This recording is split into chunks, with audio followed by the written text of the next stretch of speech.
Hello everybody and welcome along to PSGL Season 31. We are here at round number 5 for the Japanese Grand Prix situated in Suzuka, and I'm sure we're going to be in for another cracker. My name is Jesper, one of your commentators throughout this evening's race, and joining me in the commentary box as per usual, we got Mr. Aidan Carter. Aidan, how you doing? Doing very well, thank you. Yeah, looking forward to round 5 of the championship now. It's been a really intriguing start to the season, to say the least, and we've seen so many different performers, so many people at the front of the field, and we head to a personal favourite of mine in terms of tracks to comment on and race around in Suzuka. I'm super excited to see how these drivers get on tonight. To be honest, I think we share the same passion, because I absolutely love this track to commentate and race on myself, and it's produced many great races in the past. I think I remember filling in for a race in PSGL F1 before commentating on it, and it was absolutely brilliant. I can't remember who won that one, but I think that's where we last visited Japan. But enough about Japan for the time being. We may as well talk about what happened last week in Mexico City, where we saw Dan Urco take his second win of the season, and it puts him extendedly to the top of the standings. Asacombe adds another podium to his list. He's got 3 podiums this season, 2 podiums in a row, but didn't quite get enough to get second place. Brock got second place last week, his best result of the season and definitely his standard performance. He moves up to 4th in the standings, just behind Philip Valters in 3rd. Rowan in 5th position at the moment in the standings. Then it's Tom Robbo, Rudy, Louis, Orgiano, Jensen, Chiquita, Cazidel, Ray, Fabi, Mish, Marcados, Namaya, Fede, and then we have quite a few drivers of H Eagle and Vasilio yet to score. And looking at the attendance list so far, for the first time this season, all 20 full-time drivers are in the lobby, so we should be in for a very exciting race with all 20 drivers in this race. Yeah, it's going to be very exciting to see. I think it's fair to say holiday season's coming to a close now, isn't it? Everybody's back in time for the season now, which is nice to see. And yeah, it'd be great to get a full read now on everybody that's full-time in this championship and see what they're capable of. And yeah, looking at those championship standings at the moment, Janeko's really on a good run, isn't he? 2 wins in a row now, had a solid start to the season as well, picking up 2 solid point-scoring finishes in Austria and Miami. So he's on the up, whereas Philip Walters, who won the first round of the championship, is on the down a little bit. So a lot of fluctuation already, only 4 rounds in, and we're already seeing the dynamics in the championship shift that little bit. Yeah, it is. It's a bit of a shame that Philip Valters hasn't got a win since round number 1, but anything can happen. We still got a long way in the season still to go, and Tom Robbo didn't have a good result last time out. After his podium in Belgium, he didn't quite get the podium in Mexico. He only got 1 point in Mexico as well, so was very unlucky as well. And Cazidel ended up getting a 5-second time penalty from the stewards due to an incident with Rudy, which we caught on stream, I believe. And it's fair to say it was definitely Cazidel's fault on that one, and the stewards agreed on it. So he got dropped down a few places. I think he was 5th or 4th, and then he got dropped down to 7th, which promoted quite a few drivers up a few positions. And well, Cazidel just really needs to work on his defensive moves, and hopefully he can't get avoided into the stewards again. That was the only report that was submitted to the stewards, which was required a time penalty. So at least it was a lot cleaner last week. Yeah, it was a lot cleaner. It was I think it was fair to say it was a bit of a tame race, wasn't it, in the sense of things. It wasn't a boring one, but everybody was from the first 6 or 7 laps onwards, it was kind of a bit of a spread out field. But I think that's just the nature of Mexico City as a circuit. It is one of those tracks where you really have to be dialed into the circuit to get any sort of pace out of it. And yeah, because this was a bit of a shame, wasn't it? Because I believe he qualified on pole, if I'm not mistaken. He qualified on pole position for the first time this season. It was our 4th different pole sitter out of 4. But yeah, just a really bad start. And then in his desperation to recover from the bad start, he had a bit of a poor showing early on in the race in terms of driving standards, and that's of course, like you say, why he got that 5-second penalty. But it's still a good marker for the rest of the championship for McLaren. Of course, Ray debuted for the first time last time out in the other McLaren and had a really good first race in the top tier of PSGL as well. So even though it wasn't quite the result that they wanted in the end, especially for Cazidel, they're on the up, I would say, as a team McLaren are. So you've got to keep your eye out definitely for the 2 of them going forwards. Yeah, so without further ado, we may as well head into our qualifying session, which is happening at the moment, and it is a dry session, believe it or not. And the first person that I was on board with is Rudy in the Alpine at the moment, currently sitting near near the top end of the standings as well. Now, Japan is an interesting circuit in terms of characteristics.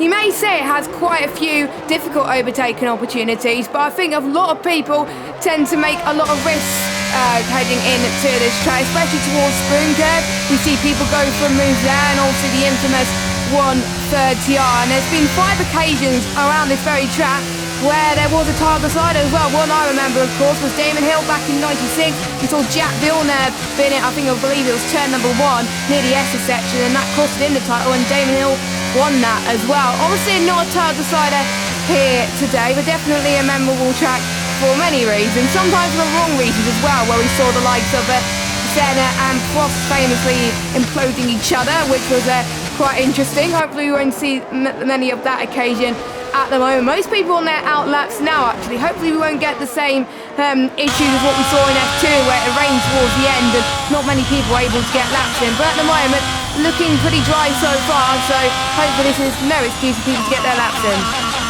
Yeah, hopefully everybody, like you say, out there getting a lap in pretty much as quickly as they possibly can. They're all backing off in the final sector, and yeah, you say this track it's got a few difficult overtaking opportunities, but weirdly enough, I think in real life it has at least one of the top 5 highest average overtaking moves done in a race on track. It's actually very good for overtaking in real life, at least. So I think this track gets a bit of a hard rap in it. It's apparently difficult to overtake when that's not the case, it seems, and it's like you say, it's got a really unique character to it. It's a very narrow track, it's very flowing, it's very undulating, there's a lot of camber to a lot of these corners, and it's a very bumpy track as well, so it's very difficult. It is probably the epitome of a driver's circuit, isn't it, Suzuka, which is I think why a lot of people love it and a few other people hate it. I'm riding on board with Philip Wouters at the moment. He is a bit further along on a lap, currently just heading through Spoon, and then he's going to head down towards 130R and the end of the second sector split. I think his teammate H Eagle is the first person looking like they're going to be able to complete a lap in this session, followed by one of the Haas cars. I think that may be Oggiano. No, sorry, it's Rowan a bit further up the road. But through the second sector split then for Wouters, and then into this Casio triangle for the final chicane.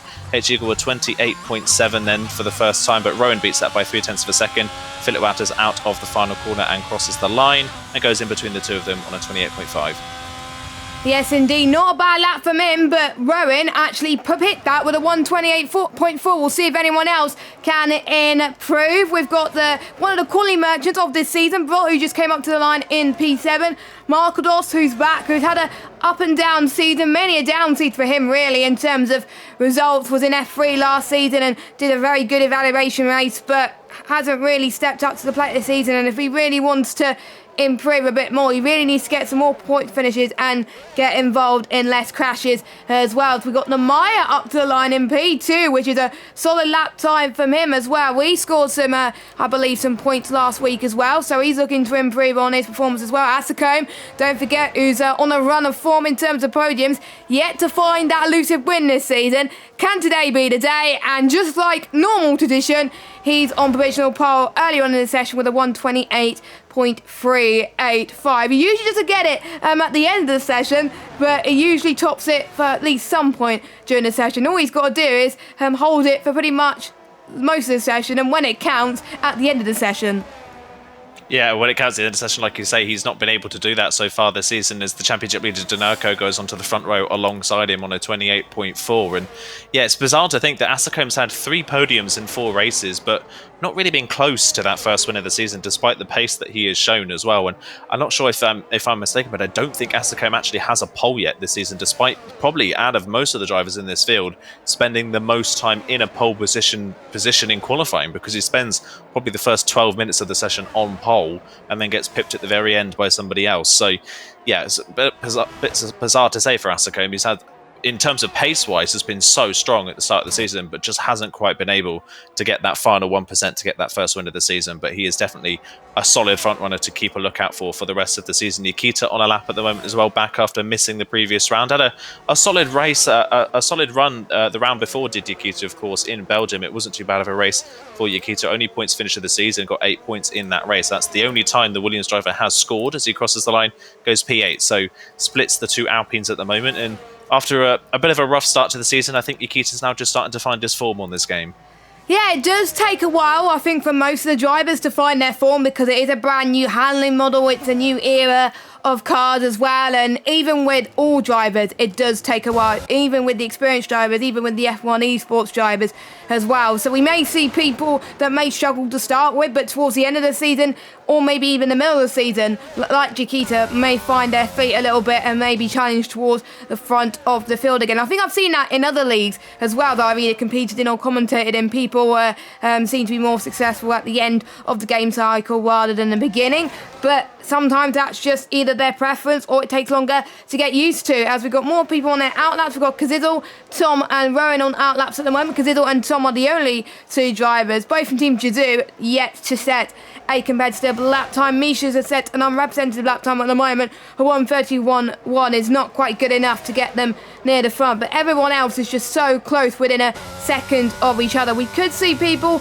dip into the 1:27s maybe, but 1:28s is definitely more likely. People need to find 2 temps ideally to get near that, as I think someone just moved out the way of Kaziddle there through one of his first proper laps. Let's see if he doesn't invalidate this time. This track is kind of hard to invalidate. I think one of the corners that you can invalidate is through the Degner curves, as he almost did that there as well. He was purple sector 1, but he seems to be struggling a little bit in sector 2, and you can also invalidate near the Casio triangle sort of area as well. I think those are the only 2 places you can invalidate, less than any other circuit, but that doesn't stop people from pushing the limits. This is the top tier on the PlayStation. They will be giving it everything they got and using every element of the track, because if they don't, then they're no longer a racing driver. So Kaziddle goes through spoon curb. I think Tom is just about to do the same just behind him as well, as there is a yellow flag somewhere which people moving out the way. They're all starting their outlaps at the moment, but let's see what Kaziddle could do. Got a penalty last week, but definitely wants to get rid of his penalties this week and wants to be near the front of the field once again. He's doing quite well this season already, near the front of the standings, but can he get in the top of qualifying? What can he do? A 1:28.474, and that puts him in P3. He did get pole this season, but hasn't converted it into a win. And there we go. Tom just pit everybody to the post with a 1:28.353. Well, it took a long time for Tom to get up there. Well, he eventually got it, but can he stay there for the rest of the session, though? You have to see, I was riding on board with Tom. It was a very similar first 2 sectors between Kazizzle and Tom. They're only separated by about 0.03 of a second, but it's the final sector where Tom made the difference. I don't know if Kazizzle potentially was a little bit impeded by the Hassaf. I think that might have been Ogiano just in front of him on the road. I don't think it was more of a distraction, I would say, than anything else, but that did put Kazizzle off potentially in that final sector. I'm riding with the other Hass of Rowan, who's found a 10th already in the first sector of the lap, so this could put him towards the front of the timesheets if he can continue on this run for the rest of the lap as he heads up towards the second sector split. It's got to be a high 1:11 to be competitive, and he's nearly 2 tenths up now as Rowan, so he's finding a bit more time in that Hass, looking to get onto pole position. One of the Red Bulls up to the line. I think that's Marcador's actually just about to start a lap. Yes, it is. So it'll be Rowan will be the first to complete their second run in this qualifying session. Comes down the hill out of the Casio triangle and across the line, and it's a 3:35. He now goes to provisional pole by just under 200ths of a second. So good lap on the board there once again from Rowan, who started off the season really, really well in the first 2 rounds of the championship, but we haven't really seen much of him since then. So yeah, nice to see that he's right back at the front of the field. Yeah, Rowan, of course, did miss last week's race as his teammate Ogiano picked him to the post once again. What a 1:28.3. Has anyone got to beat that? We got a lot of traffic going through the final sector as Louis has cut the Casio triangle. As I was saying, I think he wasn't very happy with his lap, so he has aborted it as well. The 2 McLarens almost on the stern with Valtters improving to split the 2 McLarens into PAH. Eagle was on a lap, but believe he has aborted, so he's going to be going into the pits. We've got Fabi, who's currently sitting P15 at the moment in qualifying with a 1:28.8. He's looking to get out of that and maybe get into the 1:28.5s or 4s to get him inside the top 10. So Fabi then in the Red Bull, what can he do? Well, 1:28.6 stays in P14. He does improve on his lap time though. AlphaTauri, I believe, is either backed off his lap or about to start. No, it is Asacombe that's going into the pits. We've got, I think, it's hard to tell whether they're Williams or Alpines. It is a Williams. It is Chiquita who's starting off his lap. We've got a Red Bull of Marcados finishing off his lap. He's only 8/100ths quicker than his previous best P16. So not much improvement from some of the drivers, but I have to say, the 2 Hasses looking like they're the favourites at the moment, and Asacombe nowhere up there at the moment. So this is not the trend we are used to seeing right now.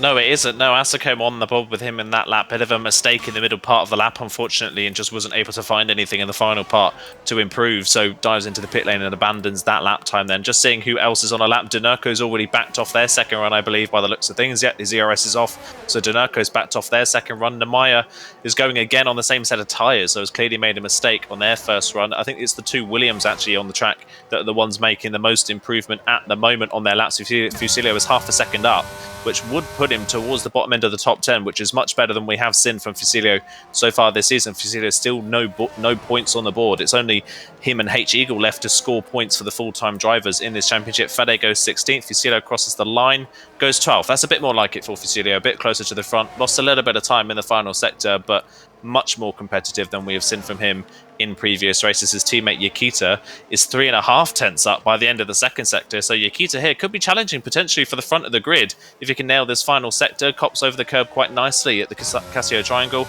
and then down towards the start finish line. Yakita goes provisional pole on a 28.2, first person into the .2s. Wow, that's a pretty surprising lap. I'm quite surprised to see Yakita at the front of the field that high up, and are we potentially staring at our 5th different pole sitter in 5 races? Yeah, don't forget, we've had 4 different pole sitters this season. Obviously, Valter's got one in round number 1. We had Santeri round number 2. Obviously, Santeri has moved over to the PC side, so that is why he's no longer racing with us on the PS side. And round number 4, I can't remember who was polling round number 3. I know Kazizzo got one, and someone else got Brock. the other. It was Brock that got it in Belgium. That was it. I should have remembered, because Brock is a qualified merchant at the end of the day. Only seeing him P7 right now, though, but I know he's a man who likes to save his best laps to last, doesn't really want to show his true pace until then, because there'll be more pressure from the other drivers to do so at the moment. I'm not watching on board with Kazidl's lap as he goes through the second deck net, and he is purple in sector 1,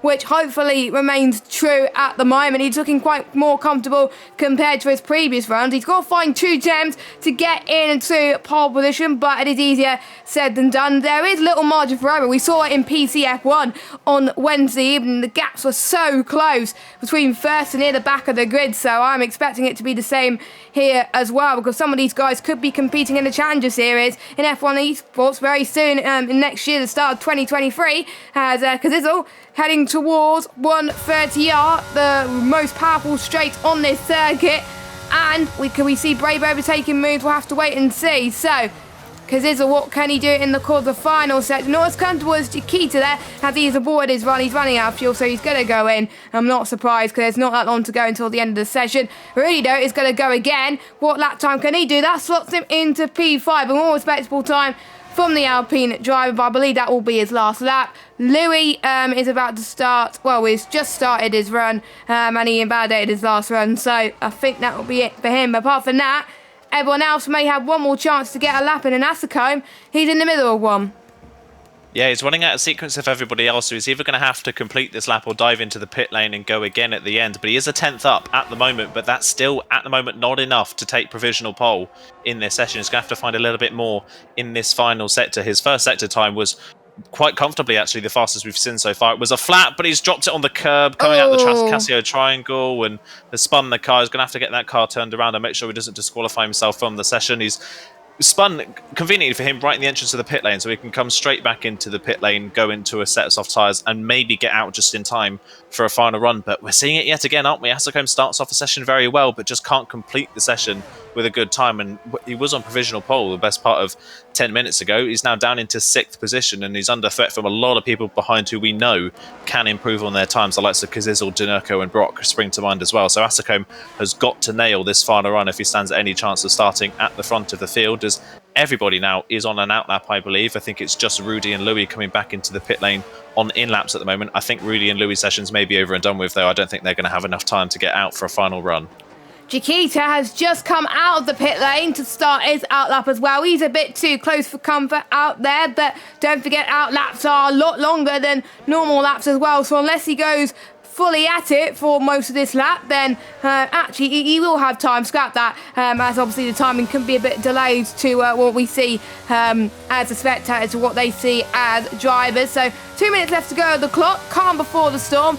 At this moment in time, as we said, a lot more people are going into the pits. Let us know your predictions in a chat, the time that you would expect to get pole as well, as we've had a random person who said Chiquita for pole with a 128.184, so he thinks Chiquita's going to get into the 128.1s, which is going to be absolutely interesting. I think we haven't had any more predictions so far, so get your predictions in. We want to know who your favourite driver is, who you're rooting for, as well as Misha's about to start his run. Rudy, though, is not going to start his run. He's retired in the pit lane, and I think Louis going to do the same. Yes, he is. So the final few moments of qualifying, will anybody able to stop the Williams driver? Will Facecam finally get his first pole position of the season? All the likes of Brock and Kazizel make it too. Yeah, I'll have to see if we can get our first pole sitter of the season. I was riding on board with Jensen, was going to be the first person on a lap, but Jensen spun just before the start-finish line to start the run. So Jensen's already had to back off on his first run on this set of tyres and wait to go again. So H Eagle will be the first person, I believe, to complete their final run in this session. H Eagle slightly up in the first sector at the moment. Again, like I said earlier on, along with Fusillo, is the only driver not to have scored points, the only of the full-time drivers not to have scored points so far this season. His teammate, of course, has a win on the board. So Alfa Romeo looking potentially at a manufacturer's run. So H Eagle's going to have to try and get some points on the board sooner rather than later as he heads through the second sector split. What is the time looking like? It's 11.9, which is pretty competitive, only a tenth and a half off. So we'll see what he can do in the final sector through the final couple of corners, then hops over the chicane quite nicely. Uses fifth gear through there. That's a very high gear through the chicane, but it seems to work quite nicely for him as he runs up towards the line, and there's a 0.4 in the end, and H Eagle goes P8. So that is a good final run, but of course everybody else is now on laps, and Brock is going to be one of the next ones to complete. Has had a pole position already this season. Will he be able to nick it? No, not quite. A 28.297. It's the front row at the moment, but Brock is not going to get his second pole of the season.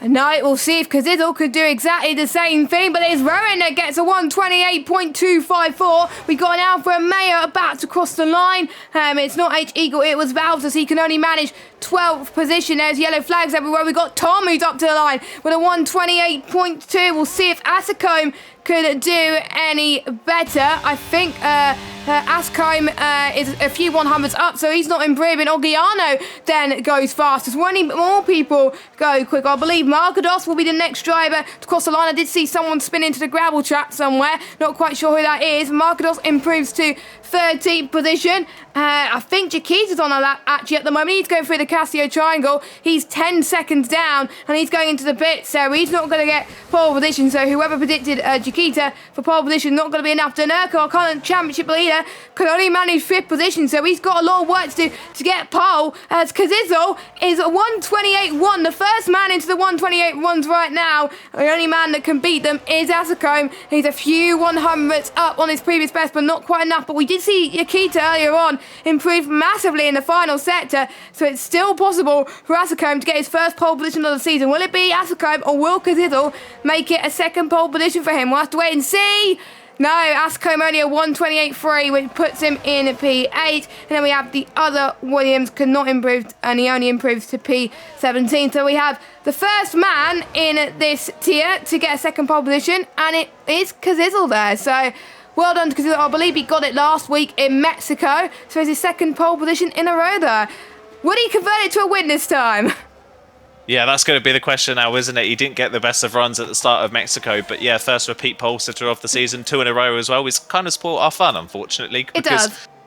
It kind of spoils the fun, doesn't it? Because the 5 drivers behind him on the grid haven't had a pole yet this season. In Ogiano, Tom, Rowan, Nikita, and Denurko, interestingly, our championship leader, still without a pole position in this championship so far. So he's kind of spoiled our fun a little bit. But it just goes to prove the point that we said earlier on, that Kazizel, despite not having the result he would have wanted last time out with that penalty, he is definitely a threat for the rest of the championship. And that qualifying session just proves it. He left it very late, but we've seen that all season long, that people that leave it late and spring a surprise at the very end of qualifying are the ones that end up getting pole position, and Kazizel has done it again for the second week in a row.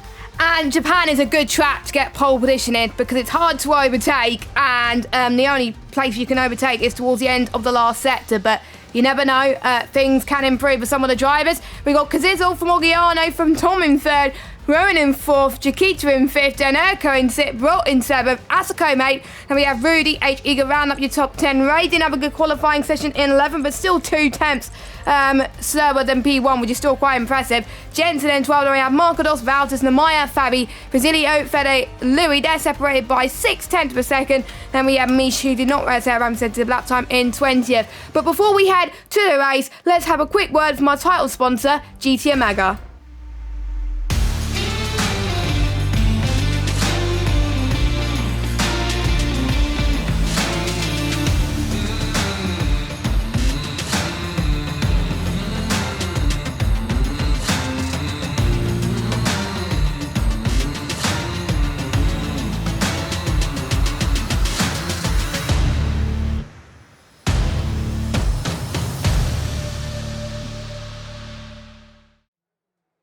Okay then, welcome back to PSGL PSF1. This is round number 5 of season 31, and we head to Suzuka for the Japanese Grand Prix. We got myself, Jess Ball, and Aidan Carter taking you through the action, and if you've just not seen it, it was Kazizel that took his 2nd pole position in a row. And just a reminder, no formation laps, so we're about to get things underway. We saw in F2 that a lot of people started on the hard compounder tyres, and we will probably expect to see a similar situation here as well. And who's going to get the best of starts as well? Well, to be honest, because he's always hoping for a better start than Mexico. Well, Mexico, you got a tow if you were P3 or P2, but not quite here, so we'll have to wait and see. So, the 5 red lights are coming up on your screen. Round number 5 of the season, it's about to start right now. Let's see who gets the best of start. Pretty even start from both of them, but a really good start from Tom as he goes side by side with the lights up, because it'll heading down towards turn number 1. Then we'll see that most people have opted for the hard compounder tyres.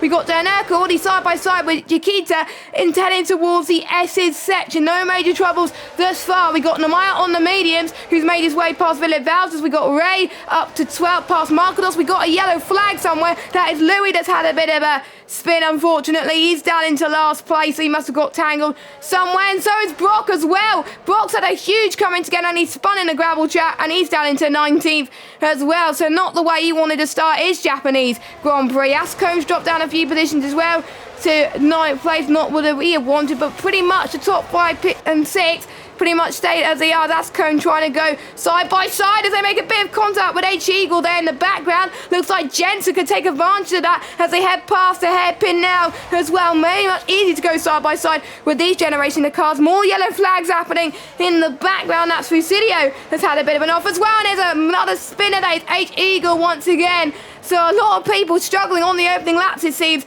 in the midfield. But regarding the front lot, it's a top 3 that remains as they are. And we got a VSC deployed. Yeah, VSC is deployed because it's all much better this time around, held on to the lead, but a great start from Tom from the 2nd row of the grid to get up into 2nd place ahead of Ogiano.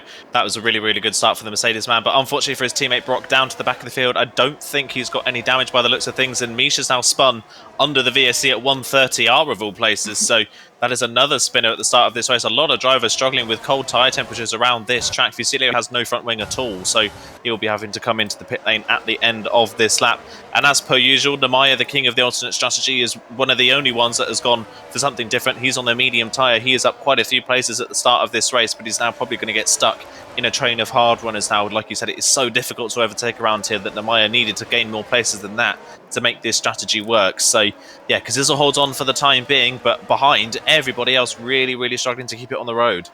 Yeah, it is, and to be honest, Japan is one of those tracks where you can spin quite a lot here, so it is to be expected around here, as we got Kazizel still leading, and we're green flag racing. Once again, no drive-through penalties, but we got Fusilio on his way to the pits to serve a new nose, and I think he's going to go onto the medium compounder tyres, so he's going to hope for a safety car to bring him back into this and maybe go onto a different tyre. There's another yellow flag. That is, I believe, Mish that spun once again, so his day has gone from bad to worse. Unfortunately, I won't be too surprised if he goes into the pit lane, but no safety car call for that. I believe it was just a spin, and as I just said, that another spinner, Basilio, on cold tyres, he spun in the S section. I think we're going to have a huge amount of trouble when people go out the pits tonight, because the S's and cold tyres definitely do not mix. But we're part of this race as Rowan is actually a few tenths behind his teammate Orgiano. I wonder if there'll be team orders. I wonder if Gustastano is going to be feeling very nervous right now, or will they be allowing to race? It looks like they are allowing to race at the moment. No DRS activated yet until we get towards 130R, so heading towards turn number 1 then. Can Rowan go around the outside? He doesn't think of it yet. He's staying behind his teammate. I think a lot of drivers are saving a bit of ERS due to the fact there was a virtual safety car. Danerko only in 5th place, but he's played a long game as well. It is quite a long season, and for some drivers, it doesn't matter if you have an odd result. As long as you're getting points here and then, you could still score very well in the championship and still win the championship as well. So I'm sure it won't matter for Danerko, but he wants that podium place as he's right on the back of Rowan. He could get them very, very soon as well. And this is a huge DRS train, and we saw in F2 become a huge problem for some of the drivers. I won't be too surprised if we see the same problem here. Yeah, I would not be surprised, like you say. And with Danerko, I think he's proven the fact that qualifying isn't all that important in a championship like this. It's all about your racecraft and your race speed. That's what gets you these great championship runs, and Danerko proving that once again. He's obviously sitting in 5th place, but as per every race, he will come on strong at the very end, so you can't count him out of a win here tonight. He is definitely going to be a major threat in this race. I'm just looking back to Nemaya on those medium compound tyres, and already he is struggling to keep up with the hard runners in front, which suggests to me that the medium tyre is not looking like that good of a race tyre if he's already dropping back from the hard compound runners in front. So he is going to be potentially in a whole spot of bother later on in this race, and he could be falling further and further down the field if that is the case. DRS is now enabled for the first time, and yet again Rowan is much closer to the back of Orgiano than anybody else is in this train. Is Orgiano going to let his teammate go here down the inside? But Rowan's going to stick his nose in. He's going to be side by side through turn 1. They run side by side. They make a bit of wheel-to-wheel contact, and they just about get away with it. No, they don't. Orgiano spun on the re-entry to the track. He has gone around, and that is not what Haas needed at all. Rowan's gone for the move. Orgiano spun after the contact, and Orgiano from a potential podium position now down to 15th position, and that is going to be a lot of sour. That's going to be a big sour taste in the mouth for Orgiano there. He is not going to be happy that it was his teammate that caused him to spin. That reminds me of Senna and Prost many moons ago. I hope we don't get a repeat of that tonight, and boom, we had a repeat. So that's my first commentator's curse of the night as well. Oof. But as we're seeing, I think Danerko trying to take advantage of Rowan's issues earlier on. See if he could go side by side into the hairpin of all places. They go down the hill as they head towards Spoon Curve very, very soon. And Danerko loves to take risks in this race, doesn't he? He's got less ERS though compared to Rowan, but that's not phasing him as we speak. Chiquita's had a good race so far, up into 5th position, but again, not quite enough to close on to these guys at the moment. But we'll see if any of the guys in the top 4 able to make the move. 4th position, Rowan's the closest to Tom right now, so he can go for a similar move like we saw with Orgiano earlier on, but hopefully a much better move from him as well. But it's hard to tell whether it's his fault, or I wonder if Orgiano was a bit too unlucky. But obviously it will be up to the stewards if they do decide to report it to the stewards. Nobody is making the move yet in towards turn number 1. They're saving their ERS deployment. You don't want to be using ERS every lap, because it'll be very hard to save ERS around this track, as I found when I did a few laps earlier just to get a feel for the track. So I haven't actually raced around this track. I'm on F1 22, so I had to get a feel for it somehow as well. Ray is up into 9th place at the moment. Not too bad for him, even though he wants to be in the top 5 like he is last week. But there are some tracks which suit his driving style and some tracks that don't, and he's still running solidly in the points. Don't forget he got promoted to F1 last week after a really solid F2 campaign thus far, and to be honest, points in his second race is still pretty good, but surely he would want to aim higher as the season progresses. But it's a long way to go, and you'll be improving a lot just by having a high caliber of drivers being in the same grid as you.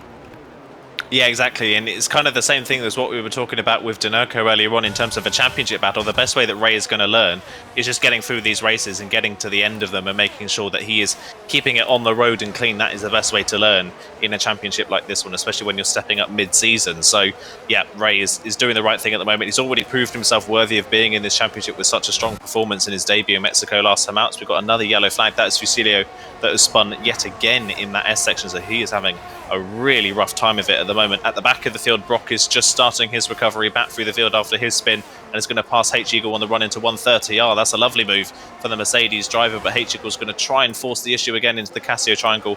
Isn't close enough on the brakes to do so. So Brock is up into 17th place and continuing his fight back through the field. Then as at the front of the field, Tom getting closer and closer, but not wanting to go for the move as of yet. And in neither Kazizzle pushing nor Tom wanting to go for the move, they are both sitting very comfortably ERS-wise. I mean, Kazizzle is above 90 whilst leading the race, which means he is not pushing at all at the moment, is that McLaren driver, whereas Rowan and Denerko behind, interestingly, have used more than the two leaders. So Kazizzle and Tom may be saving something at the moment. Yeah, they are. It's not going to be that long until these drivers come in to the pits from likes of Namaya and me, so they're probably wanting to cover Namaya at least potentially as well. And don't forget, these hards can go a little bit longer in this race. These hards are a very good race tyre on the F122 game, as Markados has had a spin through the second Dugna there. And I did say that he wants to be involved in less instances, and you're not going to do that by spinning, my friend. So he's down in 18th position. But yeah, I've driven the hards around here, and it felt very, very nice to drive around it, actually. And it has a lot of grip. The hards can last about 20 laps around here. So if there's a late safety car, for example, they can stretch these a little bit longer if Namaya started on the means, for example. And in this case as well, the hards can pretty much, if they want to extend it to go on to the mediums a little bit later to pray for a late safety car, we can as well. But we will potentially see some early undercuts for some of these drivers. But we did see the likes of, I think it was Denerko, who went for a late undercut, and it paid off for him. Well, an overcut, actually, and it paid off for him last week. But for some people that didn't stay out for as long as we would have hoped, well, they could have challenged Denerko for the win, but unfortunately did not pay off. So I wonder what we will see today. Let's have a look at positions gained, actually, from the drivers. We've got Orgiano that's dropped down the most, down 12, as H-Eagle goes into the pits. Biggest gainer, not by much though, is Namaya and Fede up 5 positions. Jensen is up 4, so he's having a better race so far, as we got another yellow flag. I believe that's a Williams. That's just spun before, I don't know where he spun, actually, through the hairpin, I think it looked like. So a bit of a shame that actually is through spoon, actually, it looks like. It's quite similar anyway. So I won't be surprised if he goes into the pits and calls it quits. But you shouldn't really give up in times like this, because like we said, there could be a late safety car. But biggest gainer's got to be Namaya and Fede. Biggest losers, Orgiano. But fair play to Rudy as well, up 3, as well as Philip Valters. Ray up 2. And quite a few people have either gained position or stayed where they are. Jakita, for example, pretty much held the position since lap 1. So, but I'm quite surprised he's not challenging for the move yet. But again, he's waiting for the time comes. You don't want to push this early, this soon. Yeah, you don't want to push too early right now, especially when you're in a train like this. There's not really much point really in wasting any of your ERS and pushing that hard, because you're not really going to go anywhere with it. I think a great example of pushing too hard under a train like this is obviously the two Hasses coming together. That is not what they needed at all, manufacturers-wise. Further down, Ogiano, though, speaking of Hasses, is continuing his recovery through the field and is past Fede and up into 13th place. So the train has split at Fabi in 12th position at the moment. So it's the top 11 that are all in the train as it stands. Fabi is the first driver that just lost DRS the previous time around, but is trying to subtly work his way back into it on this lap. So that is just where the pace is starting to split up just that little bit in this field. Interesting move there from H-Eagle, though, to come into the pit lane. I don't think he changed his front wing. He's just pitted for a set of medium compound tyres at the end of lap 7. So he's coming very early for a stop onto the medium compound tyres. And like you were saying earlier on about the hards being a good tyre around this track, I think that is plain and simply because there are so many corners that come at you so thick and fast around this track that it heats the tyres up quite nicely. It makes the hard tyres a nice race tyre, but anything that is softer than a hard tyre, they can probably overheat very quickly around here, which is probably why the hard is the favoured race tyre around this circuit. I'm still keeping my eye on Tom, though, because you can just tell by the body language of the car and how he is driving that he is not pushing at all. He is just sitting comfortably, waiting for the right moment. And again, proving that point is Fusilio at the moment down with no ERS on 6-lap-old mediums that he's spun on at least 4 times already, still setting fastest laps and faster than the leaders.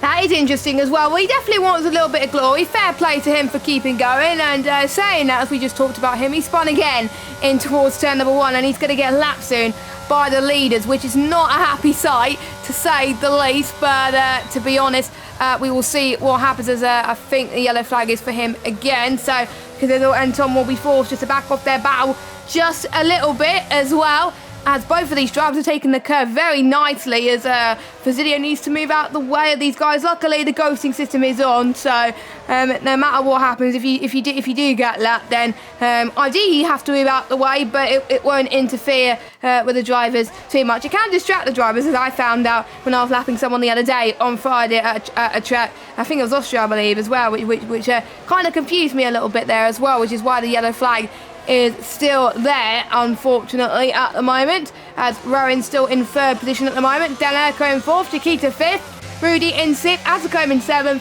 Jensen in 8th, Ray in 9th, and the Maya, they count your top 10 points positions. We'll keep an eye on the Maya actually as well, because he will have to pit in a few laps time for a set of the hard compounder tyres. They can stretch to lap 15, these mediums, but ideally you want to pit on lap 12 for a set of the hard tyres, because otherwise then what's the point of being on the mediums where you could have been on the hard to medium strategy, no problem, from as early as lap 13, 14. So again, we'll have to wait and see. But don't forget, make sure you check out our title sponsor, GT Omega, where you can get 5% off GT Omega products by clicking the link in the description. And we're also sponsored by Grid Rival, and the Belgian Grand Prix is coming up very soon. We're back into racing in real life, so if you want to get predicting in our F1 2022 Fantasy League with Grid Rival, check the link in the description. As Tom still closing in just a little bit, but again using less ERS than normal. So is Warren, so is Danerko as well.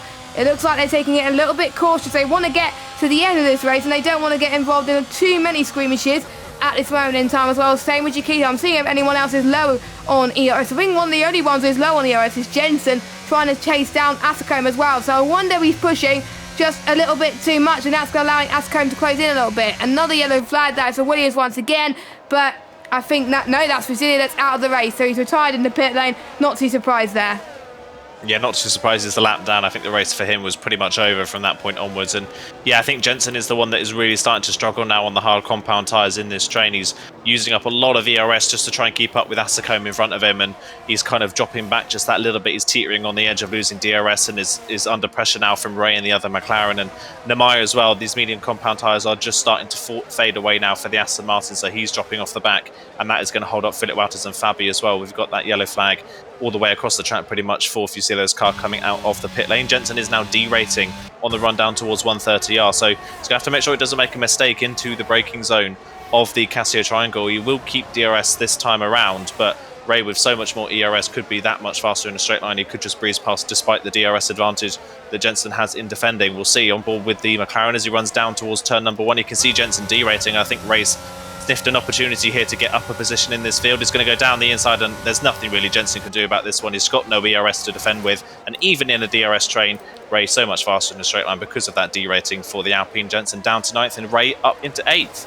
There we go, so Ray is secretly making up a few positions, quietly flowing under the radar at the moment, but sometimes under the radar is usually the best place to be in a race, because no one expects you to be up there, and when they see you behind them, they're thinking, uh-oh, I really need to push, and they may push too much, and they may go into a spin. So P8 is a decent position for the McLaren driver at the moment, and we will look actually at the constructors as well, because obviously with Ray scoring points last week, and that will push McLaren up a few places in the constructors as well, but we will go through that in a little bit more detail later on as well, because we do know that the constructors championship is also highly sought after as well. It's not just the drivers. Obviously they pick their teammates at the start of the season because they want to work together, and it is Danerko with the championship lead that he's got. He's leading the constructors with his teammate Mish, but I think that's all really on Danerko. Apart from round 2 though, where Mish has scored some points, and speaking of Mish, he's gone into a spin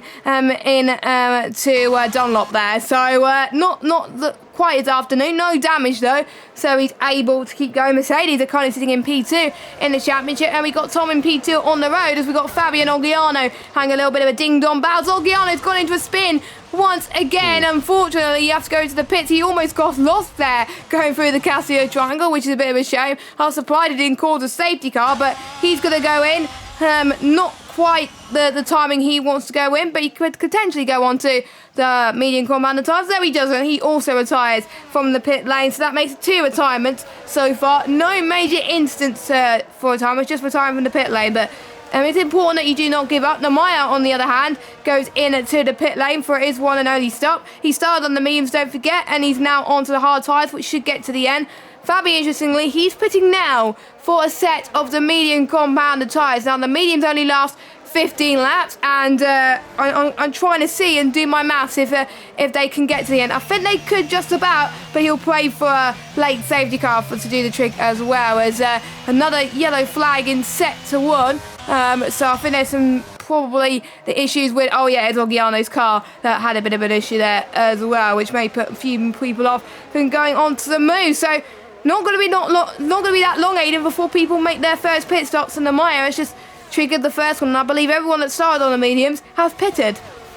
Yeah, they have done so now, like you say, and yeah, no matter onto those hard compound tyres. But we've seen it so many times already this season that one driver tries to pit early to try and force everybody else into making a stop, but that driver suffers horribly at the end of the race with just too much tyre wear. So I think people are trying to trick drivers into coming in early, and one of those that is coming in early is Dinerco, interestingly, from P4. So he's doing the complete opposite of what we saw from Dinerco last time out, where he was the one that stayed out the longest and then came in at the end and had the pace. He's coming in early to try and undercut the leaders here. So that is a little bit of a different strategy. Brock has followed them in as well. And interestingly, on that lap, Philip Wouters was the fastest driver on the track, down in 9th place at the back of the train. So again, proving, I think, that the drivers at the front of the train aren't pushing that hard. I wonder now, with that pit stop from Dinerco, are the leaders now going to start to push just that little bit more and pit now to cover off Dinerco?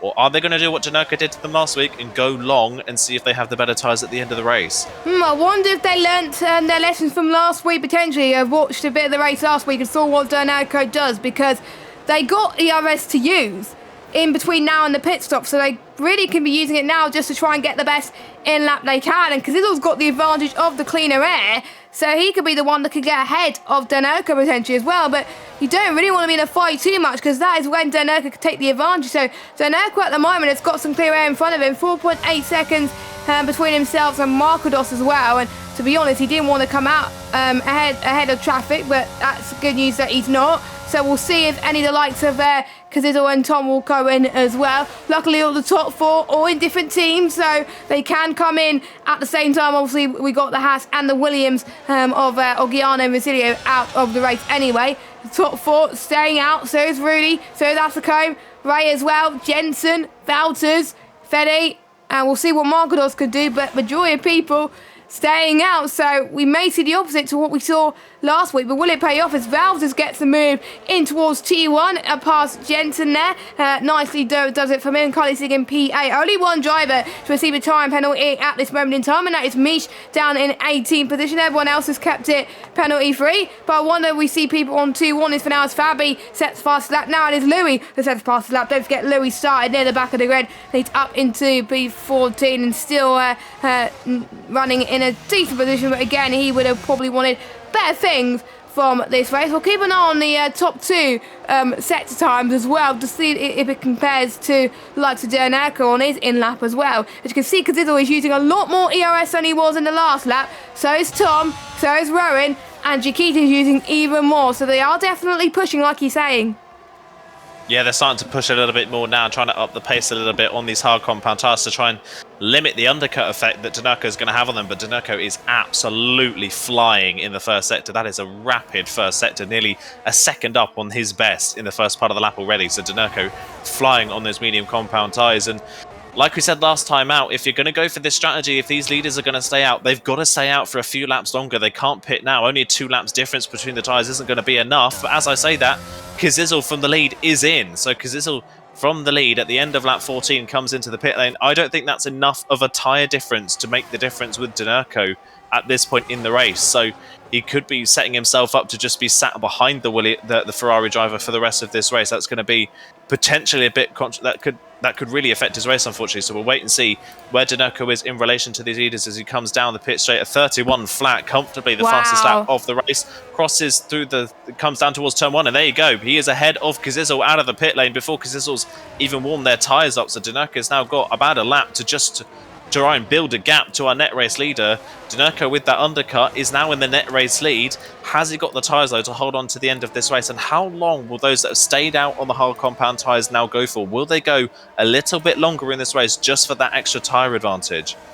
We'll have to wait and see. I think Daneco really put the pressure on the other drivers, and it's definitely paying off. But don't forget, his medium tyres will wear off a little bit more compared to the likes of Kazizel, Chiquita, Asako, Valdes and Jensen, who have all come in to the pit lane. And the danger is, with the top 4 potentially staying out, they could come out behind these guys as Fabi and Jensen going side by side in into the hairpin now. And luckily Fabi covers off Jensen, or maybe not, Jensen with the switch back. And what a great move here as well, but Fabi right on the back of this as well, that could power as well. There's a lot of people making more moves now as they just made their pit stops. Don't forget, Jensen is on much cooler tyres compared to Fabi.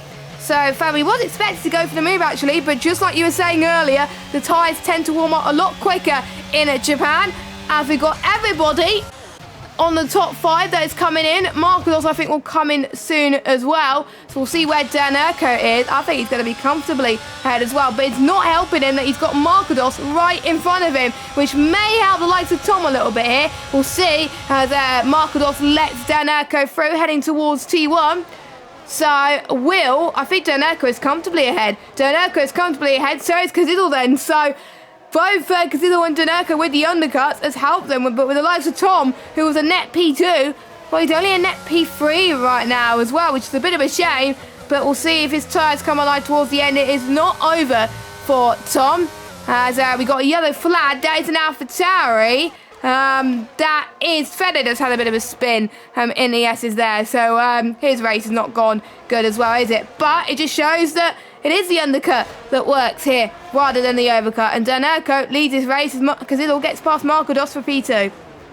Yeah, gets past Marcos. Marcos trying to fight back on the exit, but doesn't have the tyre grip to be able to pull that one off. So, yeah, it looks like it's just going to be a straight fight now between Daneco and Kazizel, I think, for the win of this race. But yet again, strategy-wise and racecraft-wise, Daneco seems to be catching these out napping, doesn't he? He doesn't really play that much of a factor in the first half of a race, and then in the second half, he just comes alive and catches everybody napping, and that looks like it could potentially be the case. He's gone from 4th to 1st in just a few laps because of this strategy call. So, really, really smart decision there from Daneco to get into the pit lane a little bit earlier than everybody else, especially considering now that the only major tyre advantage that we've got really in this field is Tom, but Tom is going to be 3rd in this train, and only 3 laps difference between a set of medium compound tyres is not that big. So Daneco looking very, very good at this point in the races. Here comes Tom down the pit straight. Marcos in front has got DRS and is defending the move. Tom's going to try and go around the outside and then force the issue up the inside of turn number 2. There's a little bit of rubbing between the two of them, but Tom gets the move done. Marcos down to 4th position. I think Marcos is just staying out, hoping for some sort of safety car at this point in the race to bring him into contention. But Tom now up into 3rd, and crucially what Marcos is doing is splitting up this lead train that bit more, so they're all starting to fan out a little bit. There's not really a DRS train forming, and yeah, Marcos is splitting them up because of it. Rowan will be the next one to have a go, you would imagine, into the hairpin, who will have a go at the Red Bull driver, but he is losing a little bit more time to the drivers in front just by staying in behind. And now we've got a yellow flag for Mishu's moving out the way. Rowan's going to get the move done. I don't know though if that was in the yellow flag zone or not.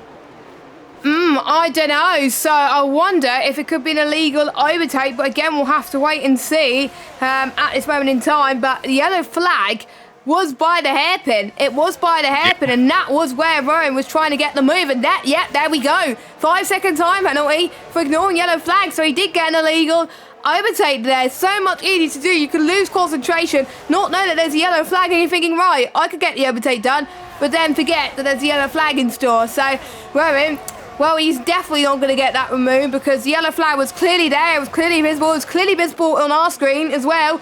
So that will have to be served. There is a safety car that will have to be served in his next pit stop, or will be added on to the end of the race. So that answers our question.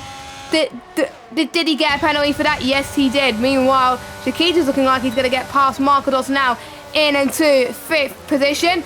But Marcos is definitely trying to defend this, isn't he? Don't forget the hards could last 20 laps. I wonder if Marcos is going on for the soft tyres. But like he's saying, the more softer the tyre is, the less grip you'll have towards the end of the race. We got a retirement of Mish, and he was a lap down anyway. So again, not really that surprising. Again, he's retired from the pit lane. So we're down 3 drivers, 1 Ferrari driver, 1 Haas and 1 Williams.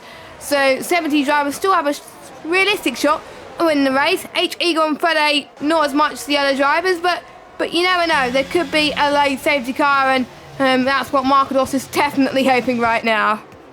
Yeah, he's definitely hoping for a late safety car. Like you say, he's just hoping something comes out so that when he comes into the pit, he doesn't lose that much time and is still in the running for potentially some points. But at the moment, it is not paying off. We're not seeing, unfortunately for him, that safety car at the moment. Nikita, stuck behind the Red Bull, though, is losing touch with his top four very, very quickly. The good thing for Nikita, though, is he's got pretty much a guaranteed fourth place at the moment, in advantage over Rowan because of that penalty. And there you go.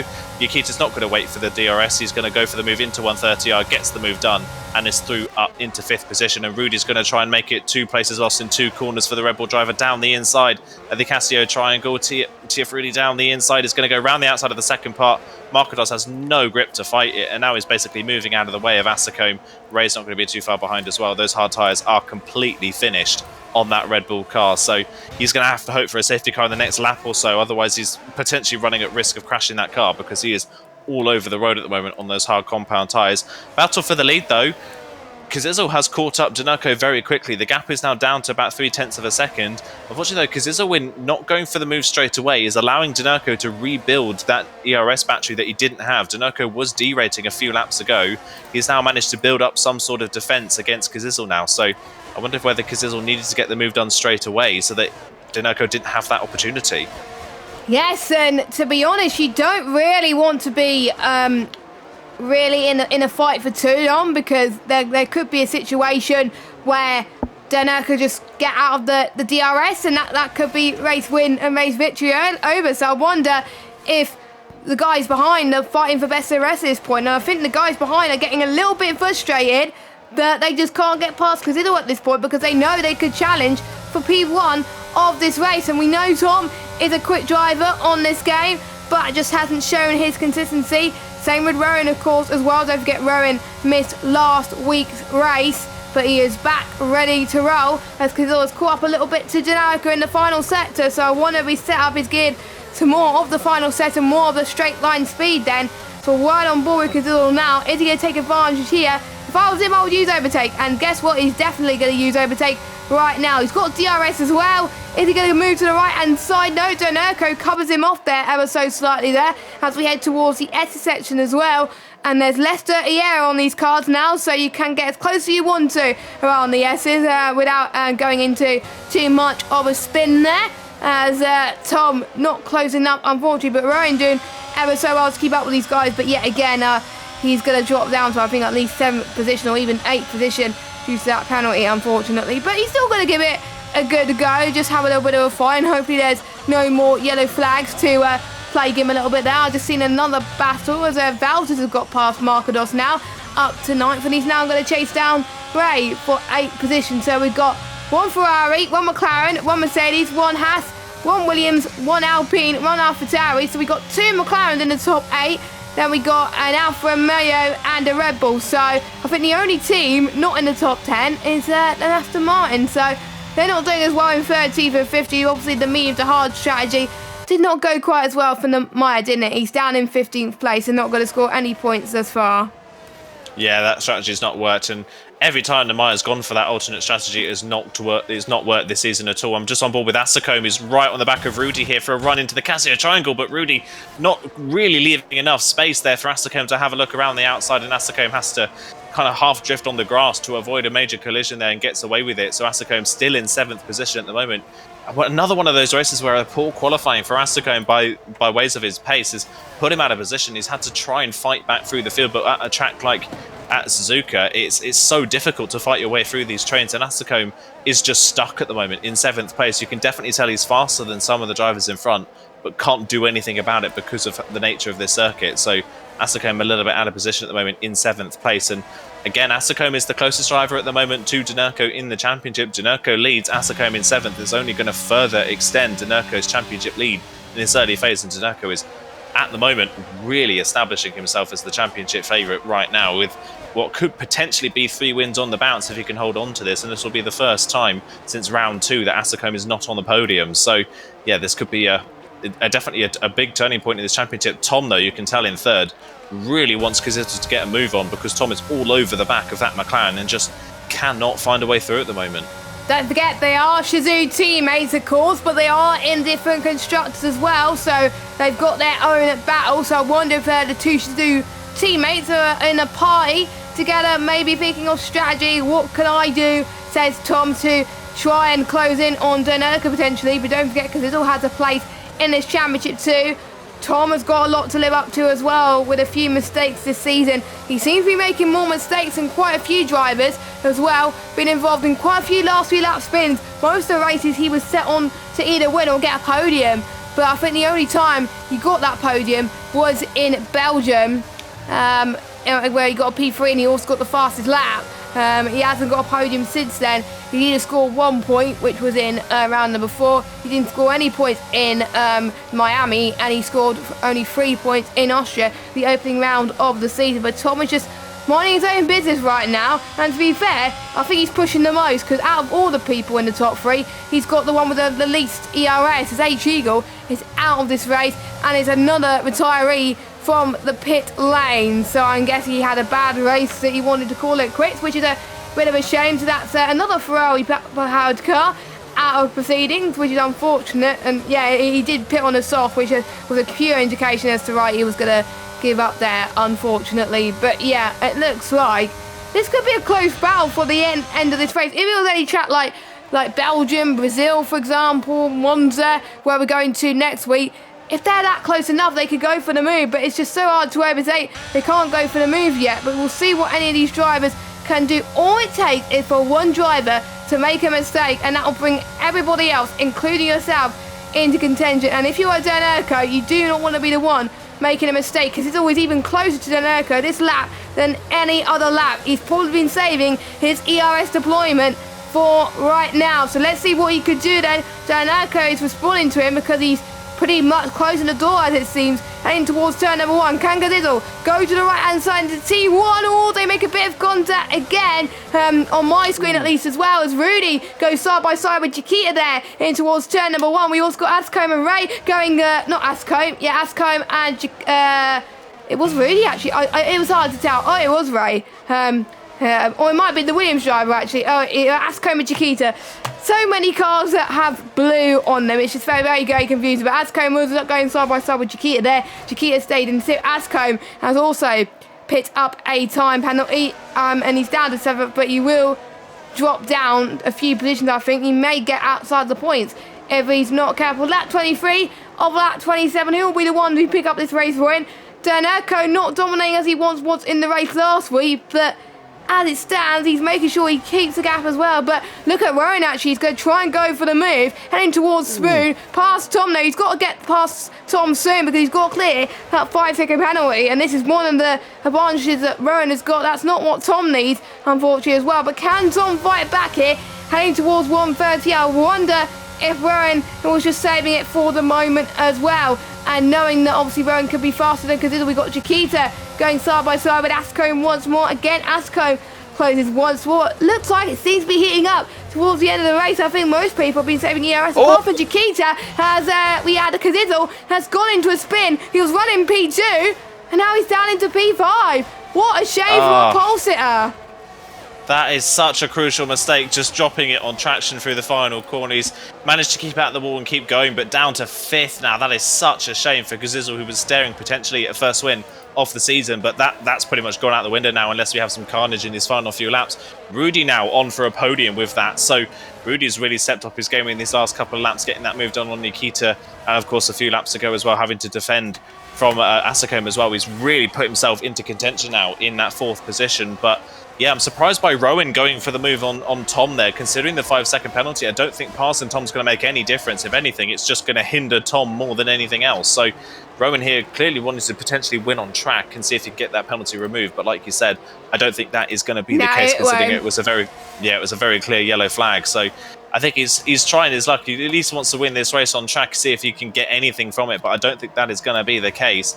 Yeah, and now we look at Tom. Tom is now the one man that can maybe deny Danerka this race victory today, and you're going to have to rely really on Rowan getting his elbows out for Tom to win this race now, because Tom is 3rd in this train. So we'll see what Rowan can do. If Rowan can spring a surprise on Danerka and go for the lead of this race, Tom's going to have to be right there ready to pounce and get past Danerka at the same time.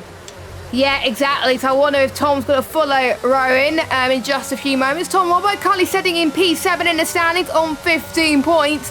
And then we've got the likes of Rowan just ahead on 16 points as well, but he is leading that on countback in P5, so doing a much better job as Facecam had got past Raider up to 6th. Can he challenge Cazzizzle for 5th? Tom had a little bit of a squirm there through the S section, so one of his tyres is overheating a little bit, but don't forget, Danerco's tyres were on 12 lap tyres. It's going to be not long before the tyres start to degrade a little bit, and the fresher tyres of Tom's and Rowan's start to come to its own. Same with Rudy's as well. We thought that there would be not much difference.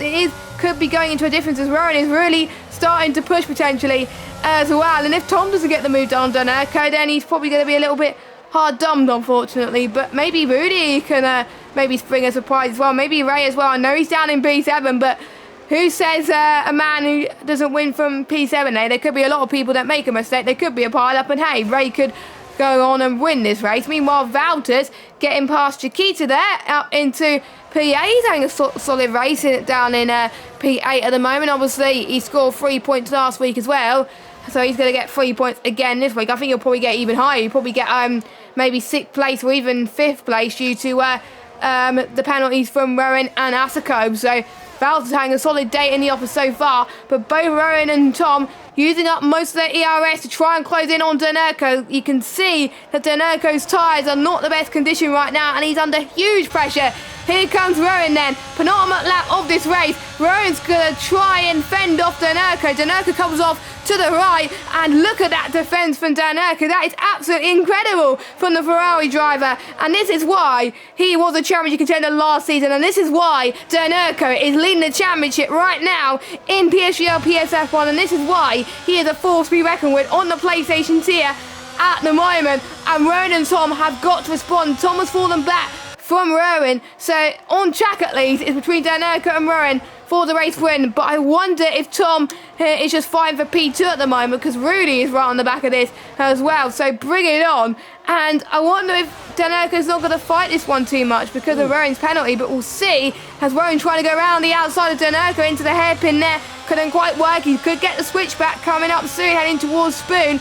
He's got a less DRS compared to the two of them. Danerco's just in pretty on 33%, so maybe Rowan could just let this one go. But I know Danerco. Danerco will want to win this one on track. Yeah, he'll want to win it on track, like I say, but Rowan's got so much more grip at this point in the race. This is what Danerco needed, though, is he saved up so much ERS when Cazzizzle was behind him. It's helping him defend at this point in the race as we come on to the final lap. And look at them through 130R. So close. Rowan going to try and go the long way round the outside. He's outbraking Danerco there. That is a lovely move. But Danerco's going to get the switchback. Which one of these two got the DRS, though? Down the pit straight, it is going to be Rowan that's going to get it. Danerco's not got it. Is Tom going to be close enough to try and capitalise on this? Then he's using all of his ERS down the pit straight. He's going to try and cut to the inside line of Danerco for the net lead. But Danerco's going to leave him the space. They're still side by side through turn 2. There's a bit of contact between the pair of them. But Tom, crucially, looks like he's going to get the move done. Yes, he is. Really smart driving there from Tom. He used the battle between Rowan and Danerco to find a way through, and Tom is now in the net lead of this race. All he's got to do now is hang on to it for the final lap, and Tom could secure his first race win of the season. That'll be amazing, won't it? Don't forget, he is a PSGL PSF2 champion from last season. Won 6 races on the bounce last season, won 7 races in total. So he was looking quite dominant F2 last season, and he could be a threat for the title this season. And he played that strategy to perfection, to be honest. And to be honest, he didn't really want to be fighting Danerco with Rowan. Danerco probably would have just let Rowan pass and just make sure you hold the gap. That's what I would have done. But maybe Danerco wasn't thinking straight potentially as well. Maybe he's thinking a long game of the championship, because he still will be leading, I believe, the championship after his 2 wins. So it doesn't matter for him, and he's already dropping back. He's losing a bit of ERS in the process as well, because it all could get Danerco as well. But we will watch Rowan. He will get the race win on track. Tom won't have to fight this too much as they head towards the Casio Triangle for the final time.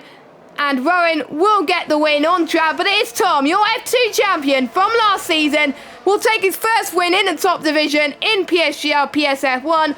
Danerco, your championship leader, can only manage 2nd. Cazzizzle 3rd.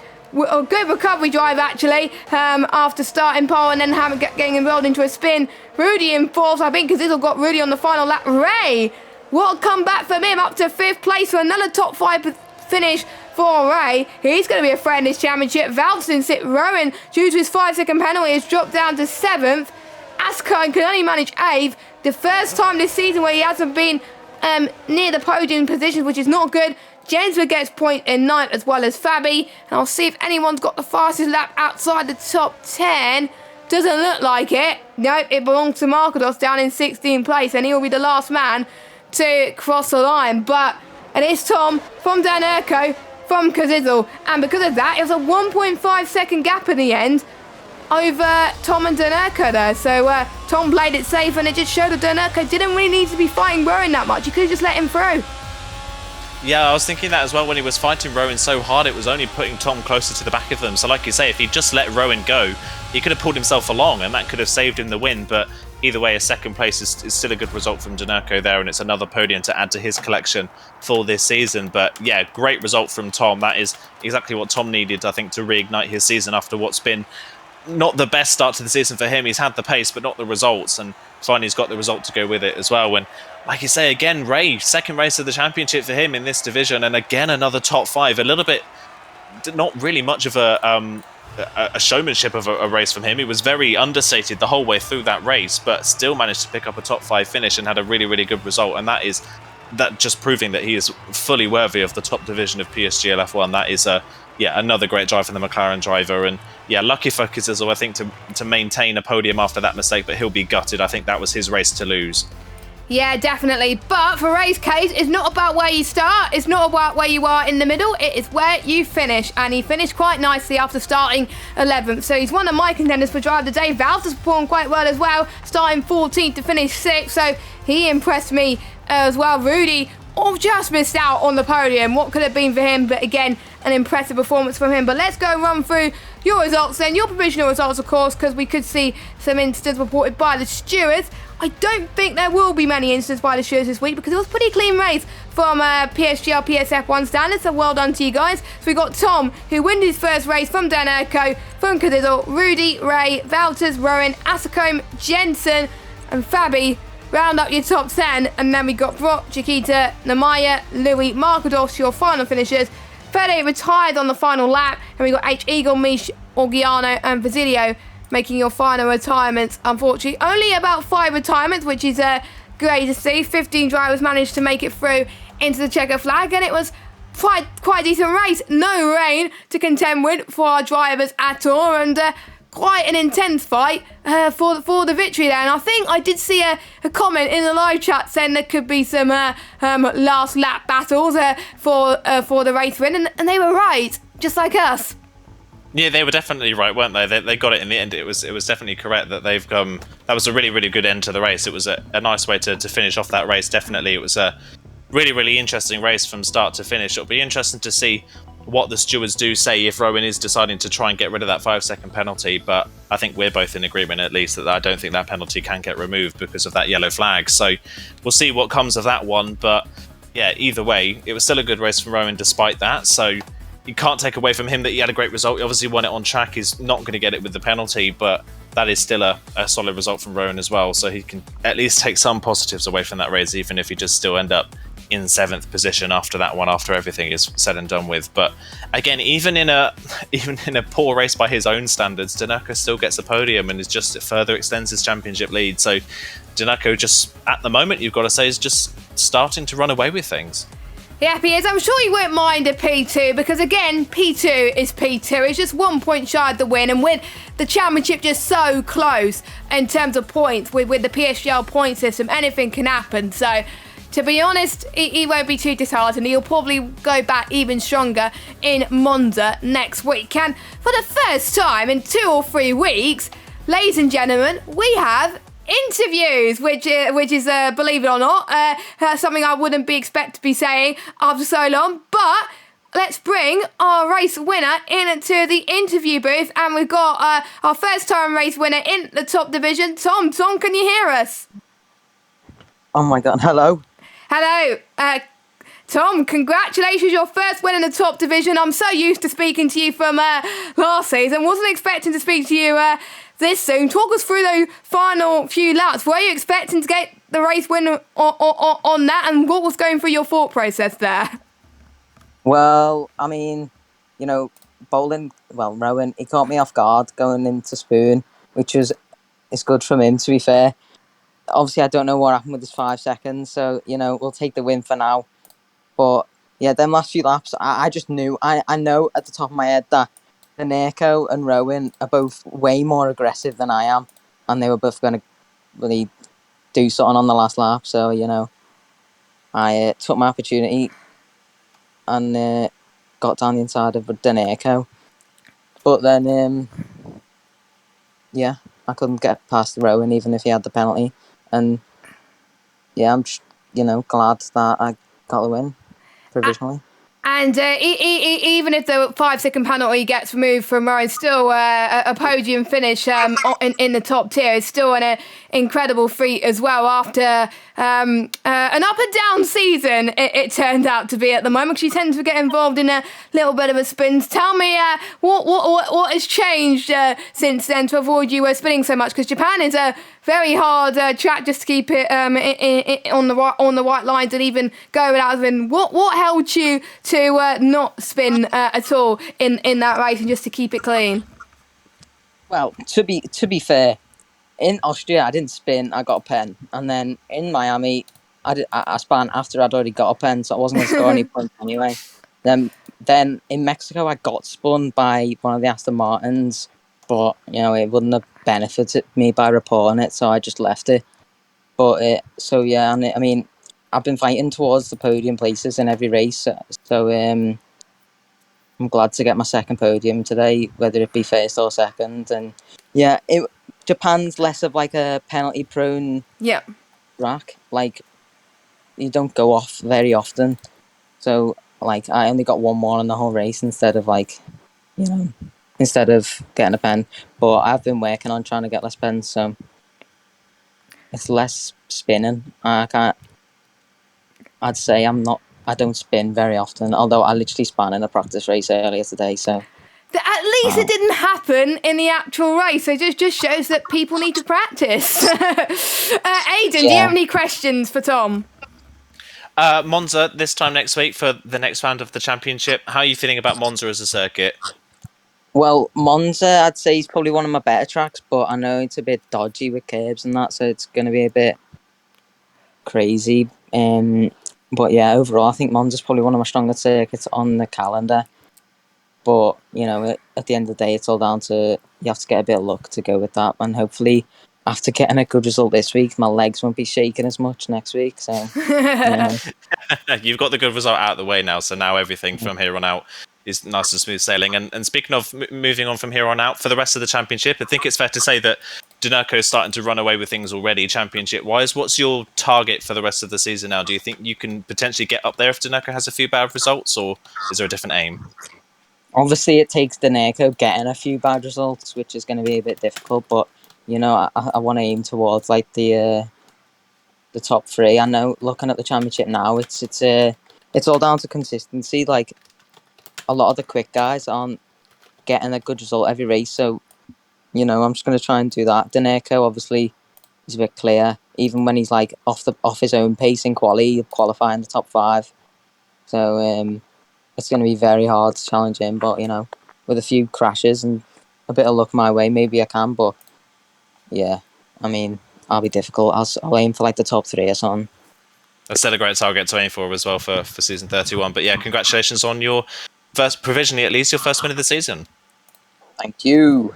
And we'll see if there's anyone else that wants to speak to us in the interview room at this moment in time. I'm actually trying to remember who was actually on the podium. I believe Kazizel was on the podium provisionally. Yep. Yes, he was. So we will drag him to the interview room. The last few weeks we hardly had any in the interview room.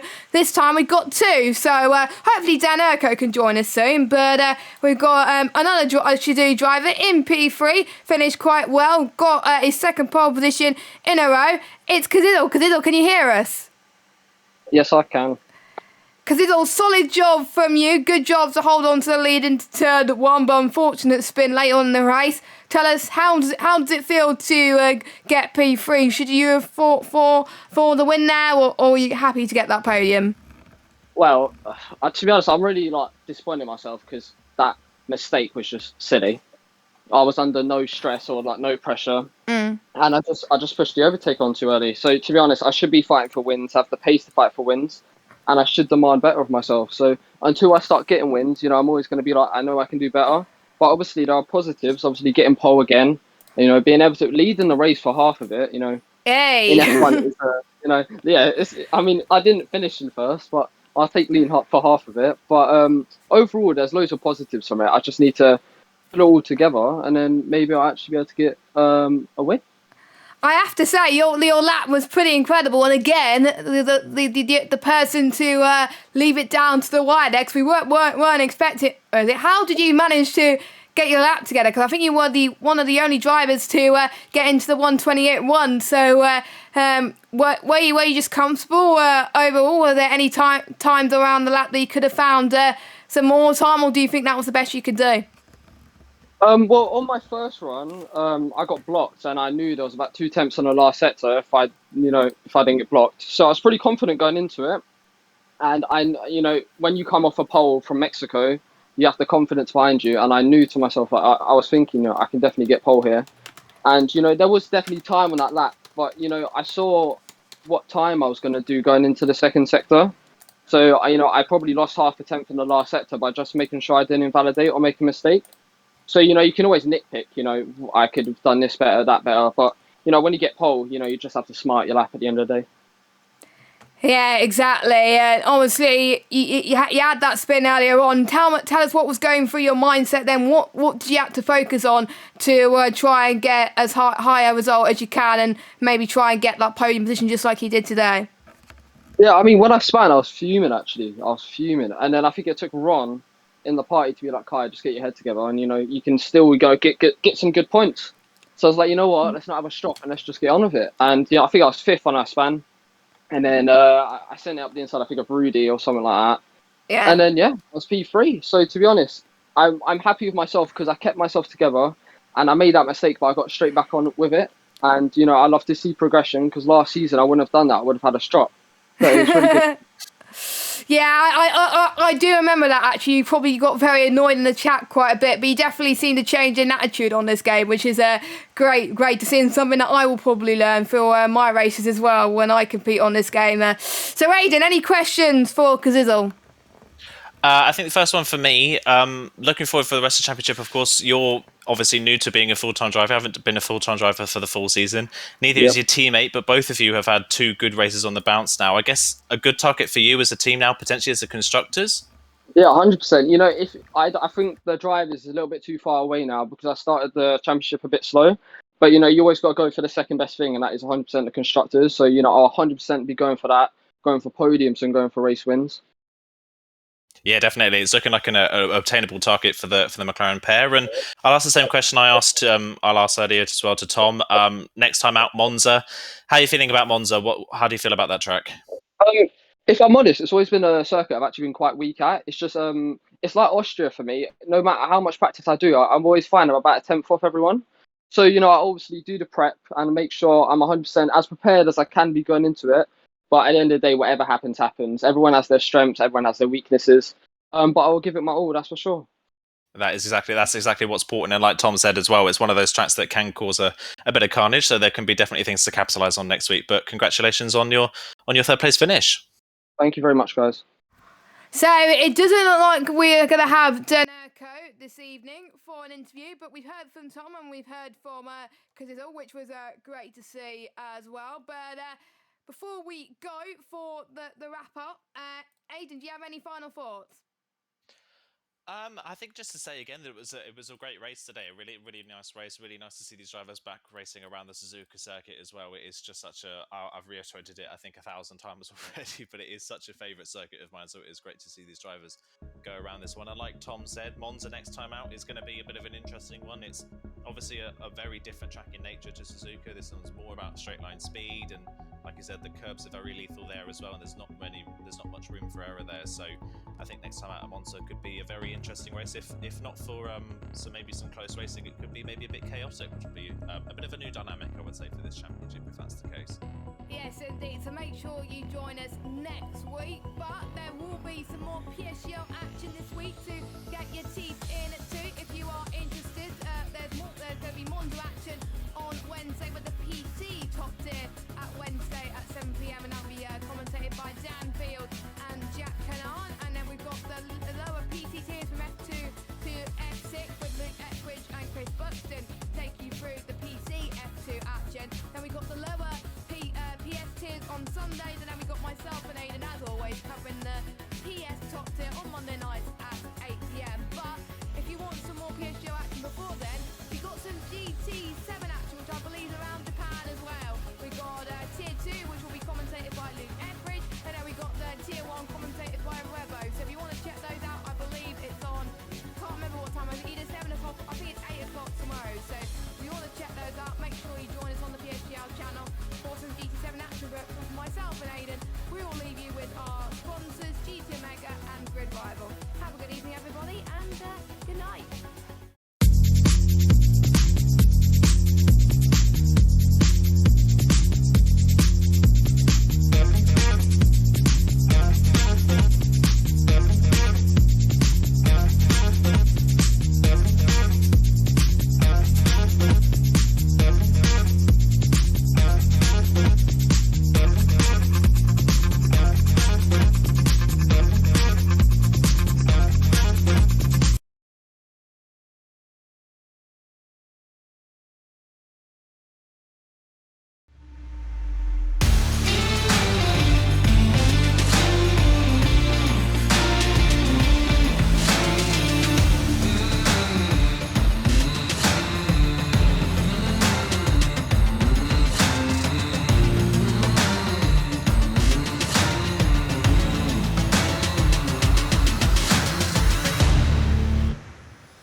Was brought to you by GT Omega and Grid Rival, proudly supporting PSGL.